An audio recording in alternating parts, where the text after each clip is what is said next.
किया जाए तो दान का पुण्य नहीं रहता। दान का पुण्य कब मिलता है? जब दान को गुप्त किया जाए। अगर आप किसी की सहायता करना चाहते हो तो गुप्त रूप से करो। दाहिने हाथ से दान दो तो बाएं को पता ना चले, क्योंकि यदि दान देते हुए पैसे गिरने लगे तो मन में भाव आ जाएगा, ज्यादा तो नहीं दे रहा हूं। दान को गुप्त रीति से करना चाहिए। थोड़ा सा भूल हो गई राजा नृग से। कुछ लोग आजकल मंदिरों में दान करते हैं, अपने माता पिताजी के नाम की प्लेट छिपवाते हैं, पत्थर लगवाते हैं, फिर सारे उस नाम के ऊपर पैर रखे जाते हैं। आप अपने माता पिताजी को जूतों में डालने के लिए रखना चाहते थे उनका नाम, इसलिए लिखवाया तुमने। सीढ़ियों के ऊपर अपने माता पिताजी का नाम लिखवाते हैं। क्या इसलिए पैदा किया था तुमको तुम्हारे माँ बाप ने कि हमारे नाम के ऊपर लोगों के झुके पड़े? यदि उनका नाम करना चाहते हो तो अपने कर्मों से नाम करो, कि दुनिया तुमको जाने कि फला का पुत्र है, फला उसकी मां थी।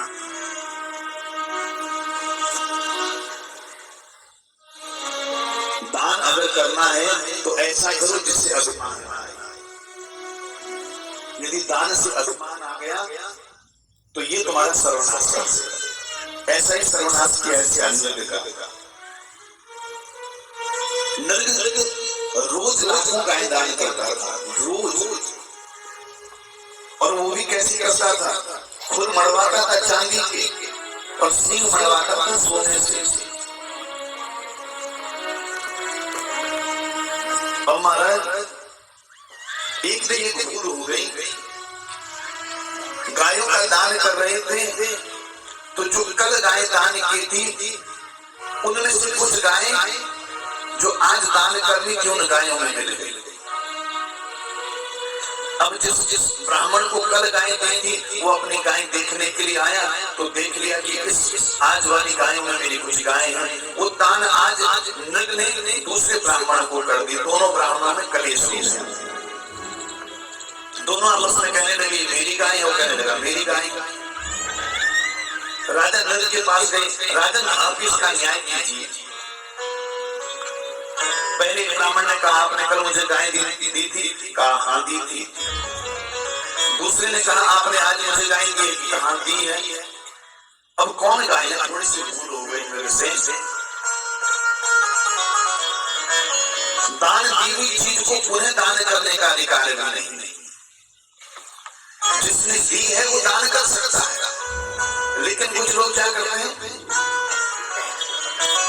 बढ़िया चीज दे दी, दान कर दी, उसके बाद थोड़े से पैसे देके वही वापस लेके अपने दोबारा दान करने। ऐसा करने से वो दान का लाभ मिलता नहीं। नृग से भूल हुई, दोनों ब्राह्मण क्रोध में आ गए, श्राप दे दिया। राजा तुम गिरगिट के जैसे रंग बदल रहे हो, जाओ तुम्हारा अगला जन्म गिरगिट योनि में होगा। गिरगिट बन गया श्राप के कारण से।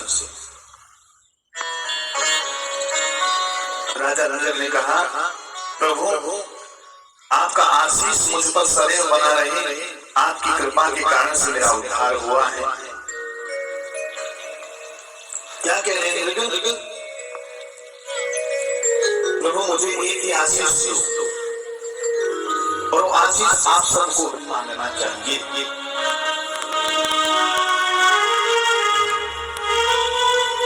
अगर ये आशीर्वाद आपने मांग लिया तो जीवन आनंद में हो जाएगा। क्या आशीर्वाद मांगा? भजन के माध्यम से सुनते हैं।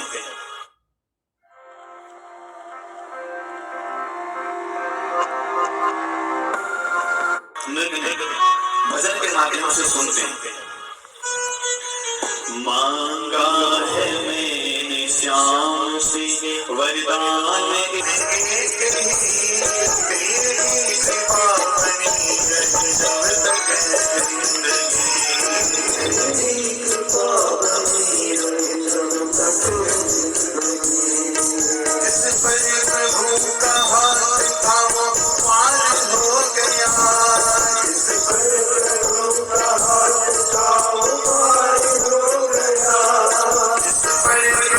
का हाथ था वो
करिश्मा होगा जो हुआ कभी नहीं, ऐसा करिश्मा होगा जो हुआ कभी नहीं, ऐसा करिश्मा होगा जो हुआ कभी नहीं, ऐसा करिश्मा होगा जो हुआ कभी नहीं।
मैंने कहा दोस्त पहले जॉब लो,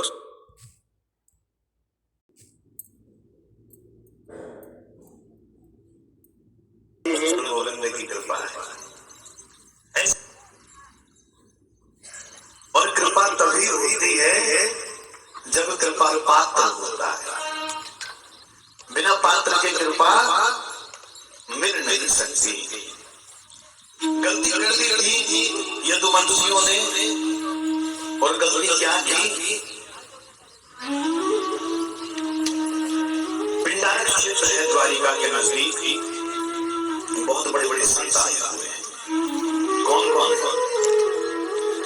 विश्वामित्रो सितकर्ण्यो, दुर्वासा भृगुमंगिरा, कश्यपो वामदेवो अत्रि वसिष्ठो नारदादयः।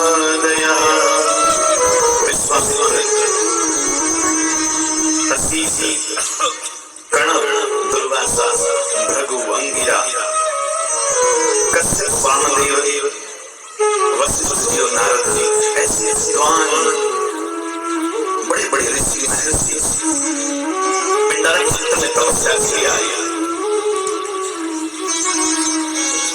भगवान कृष्ण जी के पुत्र हैं सांब, बड़े सुंदर है। जो एक बार सांब को देख ले तो मुड़ के जरूर देखता था। सांब की सुंदरता विश्व विख्यात थी। मित्रों को थोड़ा सा आज विनोद मजा आ जा। जब चार यार मिल जाए तो रात हो गुजार होता है कि नहीं? चार मित्र मिले, कहा शाम तुम बड़े सुंदर हो। हमारे जो पिताजी हैं वो बार बार कहते रहते हैं, क्या कहते हैं कृष्ण भगवान? मैं संतन को दास, संत मेरे मुकुट मणि। मैं संतन को दास, संत मेरे मुकुट मणि। मैं तो संतों का दास हूँ, उनकी सेवा के लिए घूमता रहता हूँ आगे पीछे। सांब का अर्थ है अम्बा शंकर।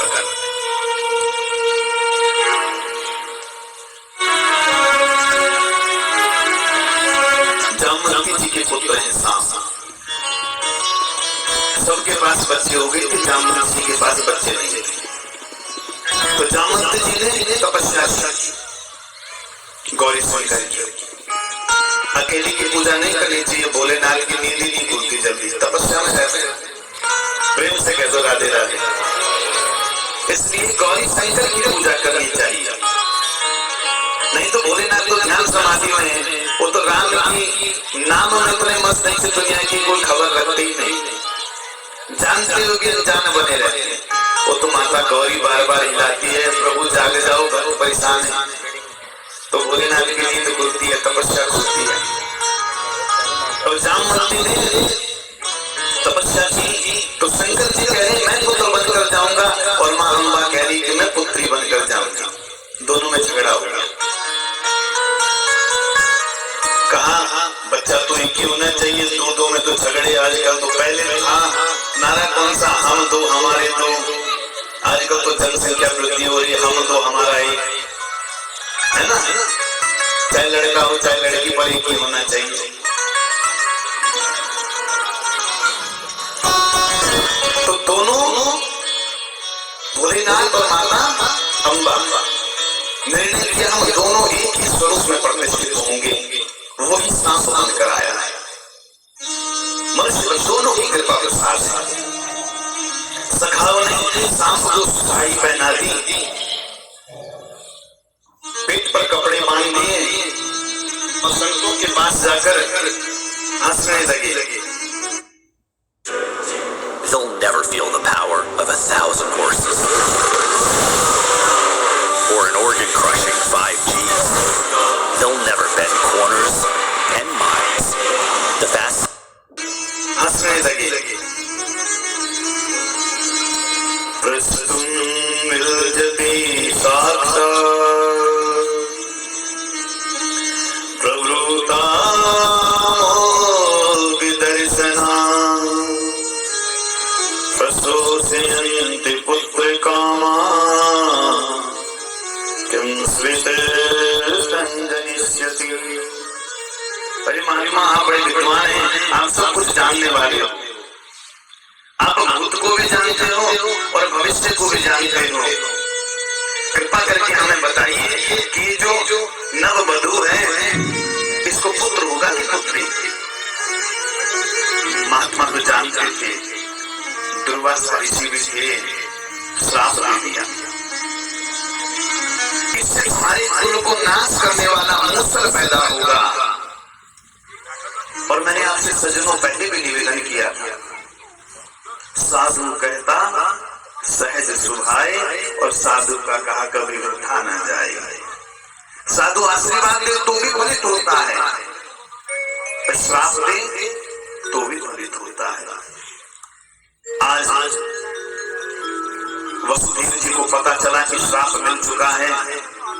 उग्रसेन जी ने सलाह ली, बच्चों ने गलती हो गई हमसे, अब क्या करें? तो उस मूसल को जब कपड़े हटाए तो देखा मूसल है। मूसल को घिस दिया, समुद्र में बहा दिया। एक छोटा सा टुकड़ा बचा कि मछली से कर दिया। वसुदेव जी बड़े परेशान बैठे हैं, उदास नारद जी का आगमन हुआ। मैं जानना चाहता हूं कि भागवत क्या है। मेरा जीवन तो पूरा बीत गया, मुझे कभी किसी प्रकार की नहीं। मैं मथुरा और द्वारिका जैसी नगरियों का राजा, कृष्ण और बलराम जैसे मेरे पुत्र हैं। वंश बहुत विशाल है, लेकिन हम मन नहीं लगता। जिस दिन से श्राप लगा, मानो द्वारिका की खराब दिन शुरू हो गए। दुर्लभो मानुषो देहो देहिनां शरणभङ्गुरः तत्रापि दुर्लभं मन्ये वैकुण्ठ प्रियदर्शनम्। ये मनुष्य देह बड़ा दुर्लभ है,